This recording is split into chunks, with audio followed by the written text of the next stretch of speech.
the work that you all have done everywhere, in the hallways, in terms of learning, in terms of being good citizens. I want you guys to know that I'm so proud of you all, and I am proud to be the principal here to serve you all. And so, how many of you all were at the Care Fest on Friday? Let me hear a clap. Let me hear you clap. How many of you guys thought the Care Fest was a lot of fun? And just all right. We have so much talent here at RMS. You guys come on in and have a seat. We have so much talent here at RMS, and so I want to thank everybody for participating. I want to thank our students for all the work that they did, and I want to thank Mr. Wilson for emceeing, so thank you so much. While we are on the topic of care, I want to talk to you guys about our care expectation, okay? And on the count of 3, tell me what the C stands for. 1, 2, 3. Courteous and respectful. On the count of 3, tell me what the A stands for. Exactly, okay. On count of 3, tell me what the R stands for. 1, 2, 3. Responsible. Responsible. Tell me what the E stands for. Okay. Today we are going to talk about, I'm going to talk to you briefly about 2 of those expectations that are very important, okay?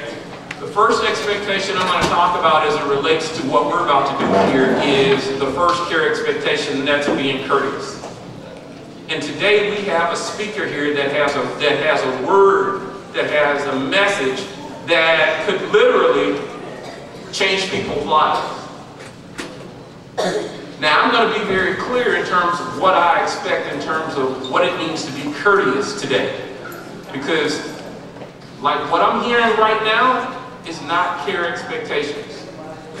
When I hear people talking while I'm talking, or whispering while I'm talking, that's not showing the expectations. What I don't want to happen during the presentation is, I don't want to hear this. Shh, shh, shh, shh. Because if I hear that, if I hear teachers doing that, that means that students are talking. And so I don't want our teachers to have to shush someone. And so don't put any of our teachers or our adults in a position where anyone has to be shushed, because the expectation is for you to listen. Friday at our care assembly, it was a time for talking, for cheering, whooping it up, hollering, and having fun, okay? Today is a time to listen, because literally the message that Mr. Moody is going to share with us could literally change some of our lives.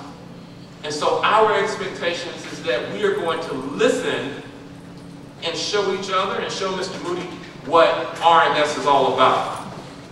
So first, listen. The next thing I want you to do is I want you to be excited for learning.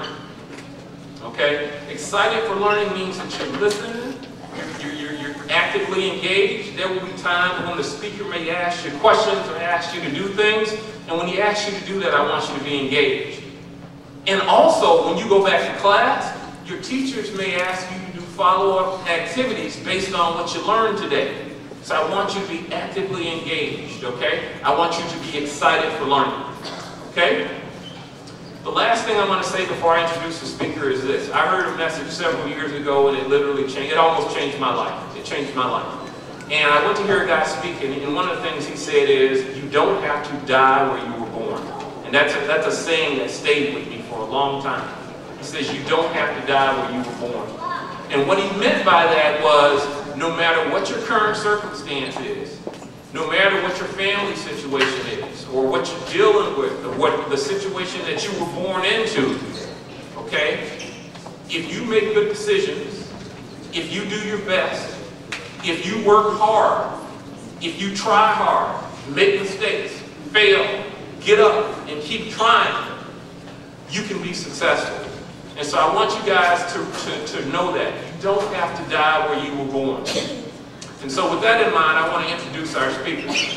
I want to introduce our keynote speaker today is the best-selling author of Your Starting Point for student success and is known as America's top young speaker.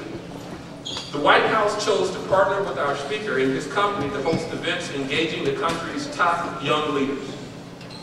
Incorporated magazine called our speaker a high-energy motivator and named him to their under 30 list of America's coolest entrepreneurs, joining people like Mark Zuckerberg, founder of Facebook. Essence magazine said that our speaker should be the poster boy for Rags to Riches story. He is America's top young speaker. The New York Times and USA Today also recognized him as a top Generation Y entrepreneur. Arel grew up on welfare in the projects of Brooklyn, New York, where he witnessed those around him being murdered and imprisoned. College became his only way out. He took advantage of his opportunity there to change his life. He was the president of 4 student organizations. He was named one of the top 5 exemplary students of his school, and also named the most outstanding graduating senior of his class. Arel has spoken to over 125,000 students in 43 states and 5 countries while still in his 20s. And he has built a $1 million event production and education company all before his 30th birthday. In his spare time, he likes to dance, and he has performed with Grammy Award winners at Madison Square Garden, and his wedding dance video on YouTube has over 1 million views. Wink, wink.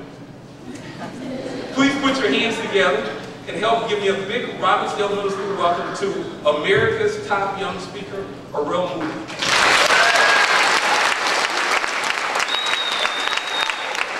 All right, so by show of hands, how many people here would like to leave this room with more money than when they came in? By show of hands, how many people here would like to learn a secret to having more fun in school every single day, guaranteed? Very cool. By show of hands, how many people here are not exactly sure what's about to happen today, but you're like, we're not going to class, we're going to the auditorium, let's go, I'm down, let's just do that. Very cool. Last question I have for you. Who here would like this $20 bill? Right here. Would anyone like this? Does anyone really want this right here? This is an Andrew Jackson. You can get like 4-foot-long sandwiches from Subway. That's 20 things from the dollar store. Who really? It's right here. Anybody can have it. Anyone can have it. It's right here. It's right here. No.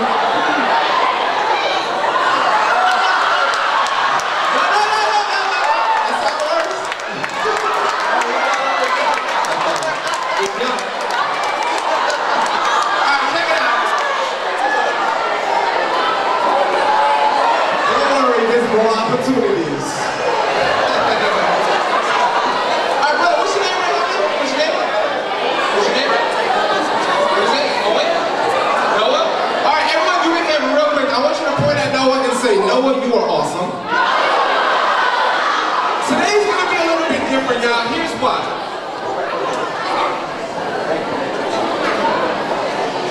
Today's gonna be a little bit different. Here's why. It's not about you sitting back and just sitting in your chair listening to me to talk for 45 minutes, because that's not gonna get anything done. This is going to be a little bit different. I'm going to ask you to participate. I might ask you to say things. I might ask you to stand up. I might ask you to volunteer. I might actually talk to the person next to you. Because today is not about me, it's about you. It's about you leaving here and getting more done than you've ever done before, and taking action after your goals like Noah did. And don't worry, we don't have to jump kick anybody in the face. We're going to get prizes for a lot of y'all, okay? Don't worry, we got more. But you know what, before I get started, I just gotta lay down 2 quick rules with y'all real quick. Is it okay if I lay down 2 rules? Is that cool? Is that cool? Is that cool? Okay. Rule number one. We do not have a lot of time here today. We don't. I promise you. The next thing you know, we will be done. I'm going to be like, peace out, deuces. Go to the next class. See you later. Okay? Here's what's going to happen between now and that period of time. I'm going to go over some information. I promise you. I guarantee you that when you start using it, you're going to get more done. You're going to have a way better time in school. And you'll be more successful in whatever it is that you want to do. And now look, you've probably been to a lot of assemblies, and they've maybe brought in some people that have been really boring before, okay? I don't know if you've ever experienced this before, okay? But we're gonna be here today. There's no guarantee, there's no question we're gonna hang out for some time today. If we had the choice of being bored to tears or having some fun, if you'd rather have some fun, somebody say fun. We're gonna have some fun today, and I'm gonna give out some more prizes. I got some goodies. But, very important, check this out, y'all, check this out. Very important. I'm not gonna be able to do any of those things unless I can get one simple thing from you. I need one thing from you, it's very important. You give me this one thing, I'm gonna give you all that and hopefully a little bit more. What I need from you is 100% of your attention for the time we have here. That's it. So what that means, if I say, all right, let's get back into it, we're going to stay focused. If I need some volunteers, we'll get volunteers. But whenever we need to bring it back to focus, we do it. Because the more we can get in, the more we can cover that's going to benefit you. And by the way, I'll just say this, okay? I'll just say this. I don't know who has a cell phone or who doesn't have a cell phone. Does anyone have a cell phone on them? Okay, cool. Now, some presenters, when they speak, the first thing that they say is, take your cell phones out and turn them off, okay? And I respect that, that's cool. That's not how I roll. Here's why. I know that if you want to check your Facebook, Twitter, or Instagram, you're going to do it anyway, okay? I can tell you to turn it off. You're like, all right, I just got to tie my shoe real quick. Let me check my Facebook status. I know how that works, okay? So instead of fighting it, here's what I say. If you want to jump on Instagram or Facebook or Twitter or whatever, Snapchat, whatever it is you're doing, right? The only thing I ask is that talk about something that's happening here today. So if you hear a quote that you like, or you hear a book that sounds really cool, or there's a thought that means a lot to you, here, does everyone see in the upper left-hand corner it says @Moody? Do you see that right there? Yeah. So that's my name. That's my Twitter, that's my Instagram, that's my Facebook. I'm the only Orel Moody on the whole social universe, okay? Tag me in it. Let me know what you're saying. There's nothing I love more than after a presentation seeing what stuff resonated most with you. So if you have to scratch the social media itch, go ahead and do so. The only thing I ask is that stay on topic. Now, if there was one of your friends that was supposed to be here today, and they chose not to come for some reason, I want you to make them jealous that they didn't show up. All right? Jealous. So if y'all are with me, if I can get 100% of your attention for the time we have here, can I get a yes or a yes? Yes! Very cool. Second rule. I think you're all pretty awesome. I do. I think you're awesome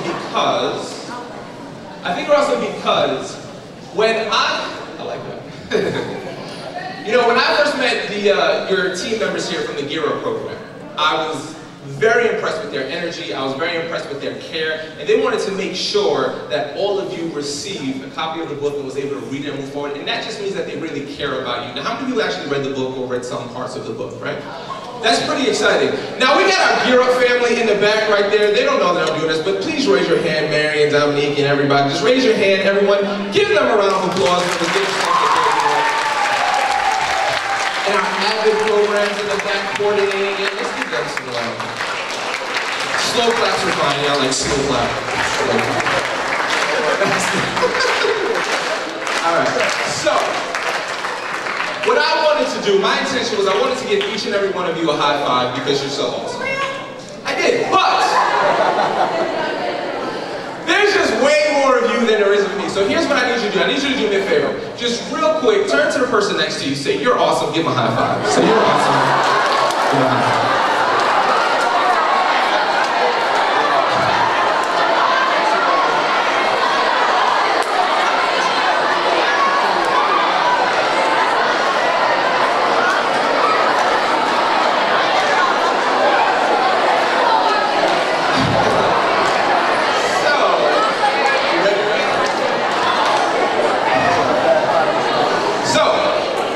You know what's interesting?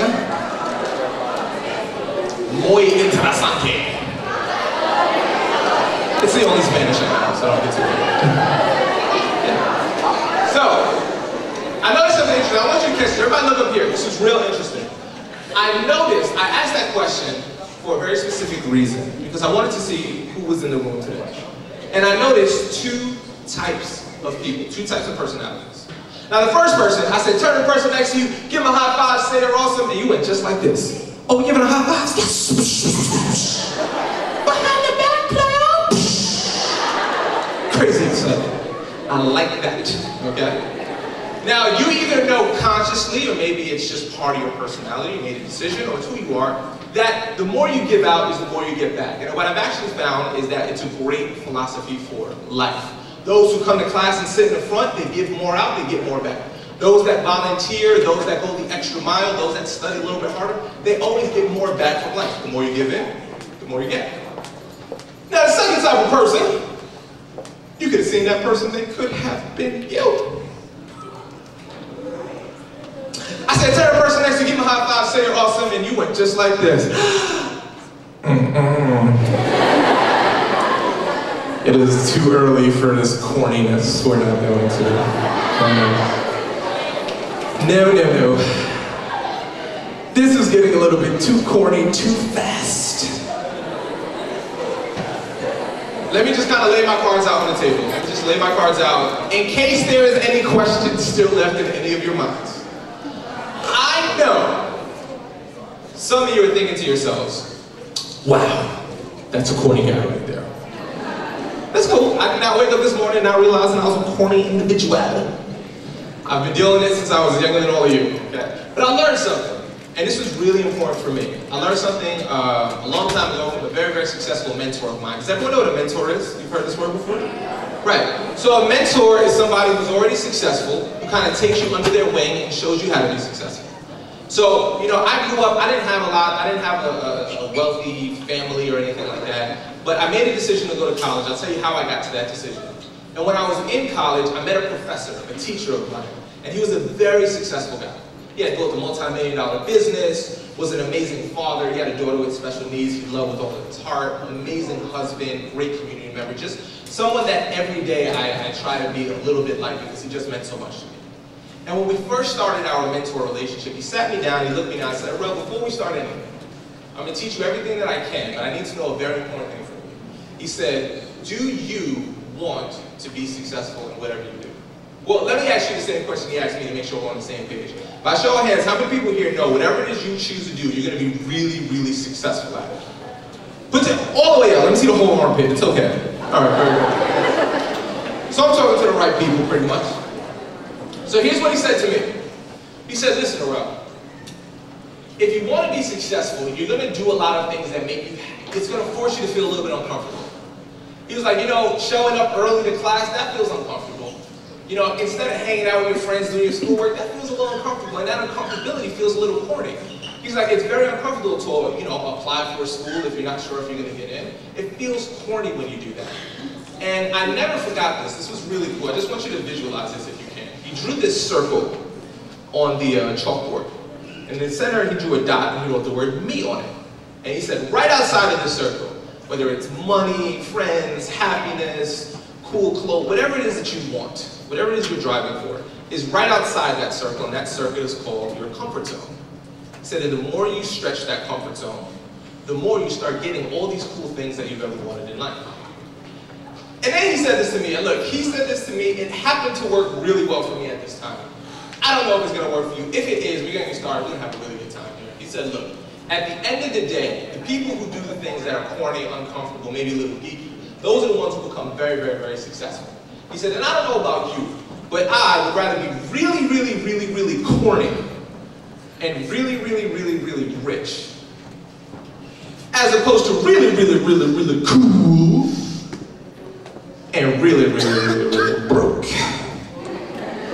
Y'all with me on that one? Yeah. So if you're ready to have some fun and get just a little bit corny with me, rule number 2 is very simple. Today and for the rest of your life, if you choose, it is okay to be corny. So I need everyone, if you're ready to get corny with brother, to go ahead and stand on up real quick. Everybody go ahead and stand on up. There we go. Stand on up. All right, just because I know it's kind of early still in the morning, let's just get a stretch up to the top, get the energy flowing, stretch it up to the top, yeah, make a good noise. That's good. Lean over to the left. Lean over to the right. Make a dinosaur noise. Alright, stay standing, stay standing. You ever wake up in the morning, stretch, and make a noise that scares yourself? You're like, what the? That was interesting, yawn. Alright, here's what we're gonna do. Stay standing, y'all. I need y'all to pay attention. It's gonna be fun, but I need your attention. Here's what we're gonna do, y'all. On the count of 3, okay? One more minute. On the count of 3, everybody look at me. This is what we're gonna do. On 3, only on 3, I want you to act like the person on your left and on your right. Wait for it. Is your long lost brother or sister. Hold on now. Wait for it, wait for it, wait for it. You have not seen this person in over 5 years, and you've just been reunited here at RNS. This is very exciting. Alright, everyone look up here. This is what I need you to do. And it's important that we wait till 3. I'm going to explain why. When I count to 3, I want you to execute what I like to call a double high five. It sounds just like what it is. It's 2 hands, right? You're going to say, you were so awesome. And I want you to give them a lot of love. Wait for the count of 3. Here's why. You can't just do one of these like, oh, okay, let's sit down, that was cool. No. We about to turn it up in here. It's about to get turned up, okay? Now, we're going to do the double high five. You're going to say, you were so awesome. Now, scale of 1 to 10, when you're completely asleep, 10, you just won the Powerball and you drank 17 Red Bulls, okay? Not that you should be drinking Red Bulls. I want to see a level 15. I want the energy, I want it to be fun. Now, this is important. And this is why we wait till 3. Everybody look up here. Everybody look up here. This is why this is important. 1, 2 quick things about this, okay? There are chairs in front of you and behind you. Don't get too excited. You hit the chair, fall down, tear your ACL. We gotta take you to the hospital. Don't get that excited, okay? Keep it safe. Second, this one's really important. This actually only happened once. I've spoken to over 150,000 students, 500 schools, 45 states, 5 countries. This has only happened once that we've ever done this, and I don't want it to happen again. Please, please know who you're giving your first high five to. Do not high five anyone in the face, okay? Oh, I wasn't expecting it. High five, you're awesome. That was my face, not my hand. We don't want to do that, okay? So let's make sure we hand-to-hand contact, double high five. We're going to turn the energy up in here. We're going to have some fun, right, Yusuf? All right, here we go, y'all. 1. Partner up. Partner up. 2. We about to get turned up. Big high five. 3. Give us a high five. Seriously. High five, man.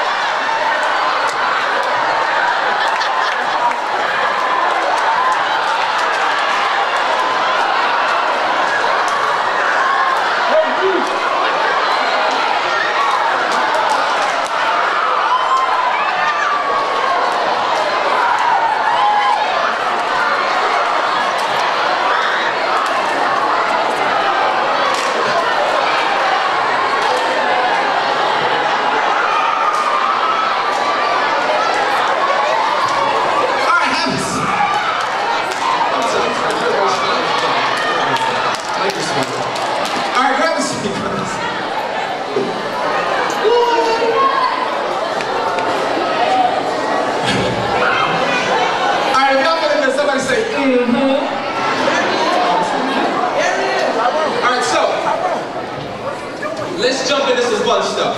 Now, you know, I want to real quick, I want to go over something. I know a lot of you have read the book, but I want to tell you a little bit about a very important moment that was in the book, that was a big starting point for my life. It was a little bit about my background. It's okay if I share a little bit about my background where I'm from? So, as some of you may know, I grew up in the projects of Brooklyn, New York. Okay, anyone in here ever been to New York before? Yeah. Oh, very good. So it was a tough neighborhood. It was a tough area. Here's why. You know, I grew up in an environment where I actually saw, in 7th grade actually, the same age as all of you, is when I saw the actual first person ever get shot by a gun before. And in high school, a few years later, that was the first time I actually witnessed someone actually get killed right in front of my building. I've been beaten up, robbed at knife point, so it was really tough. And I got made fun of a lot. And I don't know if you've ever been made fun of, but you know how much you get it. And what I got made fun of was for something I couldn't control. It was who I was. So I grew up in a predominantly African-American neighborhood. Everyone was black. And that's my dad right there. Okay? So as you can tell, he's a very black man. Okay? I love my dad very much. I made fun of him. I said, you know, at night, Dad, you're nothing but eyeballs and teeth. Whatever, son. We have a great relationship. We bond by making fun of each other. So that's my dad, okay? This is my mom, okay? White Jewish woman. I have no idea how they got together. I really don't, right? But that's my dad, that's my mom. You put them together, you get me. So, for anyone who will get the reference, that's when I used to look like AC Slater. No one got the reference, okay. Saved by the Bell, folks. That's okay. I don't know if that show is still popular. Clearly it isn't. Anyway, listen, here's why I share that with you. So, there wasn't many people who looked like me. And because of that, whatever, you know, when you're younger, whatever is, what makes you different makes you a target. So I got called a lot of names. In fact, you know, what I got called the most was Oreo. Because I was black on the outside, but white on the inside, right? And my brother was messed up. He's a little chunkier than me, so they called him a double stuffed Oreo.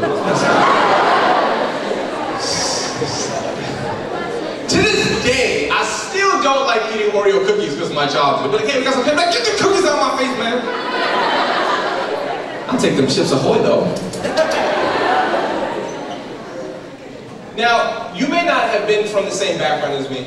You may not have had the same ethnic makeup as me. But if you've ever been made fun of for something that you can't control, whether it's the way you talk, or your size, or who your parents are, or where you're from, you know how much it affects you. And I hated it. I hated being made fun of. I hated feeling like I was less than everyone else. I really did just get into a really bad place. So when I was about 16 years old, I got real sad. And my dad is just amazing. He's my hero, the best people in the world to me. He saw me going through some stuff, and he put me in his car. He said, come on, son, let's go for a ride. I said, cool. Jumped in the car. This is a very important day. Very important. I want you to catch a lesson from that. Hopefully it will change your life the way it changed mine. He took me to this place that I've never seen before. He took me to this extremely beautiful neighborhood. And I was starting to get nervous. I'm like, we clearly don't belong here. He's like, nah, it's cool. He drove, and I'll never forget it. He showed me a house that looked like this. And I'd never seen a house like this before. He rolled up to that house. He's like, you see that house right there? He said, one day if you want it, you can have a house just like that. It's like, what? Drove a little bit more, showed me a car I never seen before. And I was like, what? That looked like the Batmobile to me, right? And he drove up a little bit more, he slowed down, he didn't say anything, that's all he said. He said, hey, you see that car right there? He said, one day if you work hard enough, you can have a car just like that. I was like, Pops, what are you talking about, man? Like, you don't have these things. Why are you saying that I can have these things? It doesn't make sense. And he shared something with me that completely changed my life. Here's what he said. He said, look, son, I don't know why we're in this situation. I don't know why we're here, but here's what I do know. We were all given the problems, the challenges that we were supposed to be given. It was predetermined just for you. Because you need to face those and overcome them and become the person that you were truly meant to be. And I was like, wow. And it just for some reason, it hit me. Like sometimes you hear something 1,000 times, and that one time you hear it makes all the sense. I was like, what if I'm in this background, this situation that I may not understand right now, but it'll drive me forward somehow. I just need to figure out what it is. So I started getting excited again. I hadn't been excited about life for years. So it's like, oh man, maybe I can do some great stuff. All right, well, how do I do great stuff? What can I do? What can I do? What can I do? And I was like, okay, I need to get out the projects. I need to become successful. How do I become successful? I was like, I know what I'll do. I'm gonna make it to the NBA. Those cats make tons of money. Ballin', right? The only problem with that, I played 3 sports in high school. I sat on the bench on all 3 of them, okay? So I wasn't gonna make it to the NBA. I love playing sports, I'm just not any good at it, okay? So I was like, all right, NBA, out of it. Then I said, okay, What else can I do? Oh, you know how a lot of people in my neighborhood make money? They sell drugs. I'm gonna be a drug dealer. They make tons of money. Here's the only problem with that. I'm not really cut out to be a drug dealer. Like, I don't have the personality for it. I can't be like, hey, here's your drugs, high five, you're awesome, right? Like, it would never work. And I remember, I told my father this, right? I was like, Dad, I want to be successful. I want to be a drug dealer. And he sat me down, and he was a cool pops. He was like, all right, son, I understand what you're saying. Because they make a lot of money, for sure, we see it. But let me ask you a question. This was real deep for me. He said, son, have you ever seen an old drug dealer before? Now, I knew who was doing it in the neighborhood. It was just a fact. But all of them were young. And I was like, no, I haven't. He said, because they don't live long. They either go to jail or they get killed. You'll make money in a very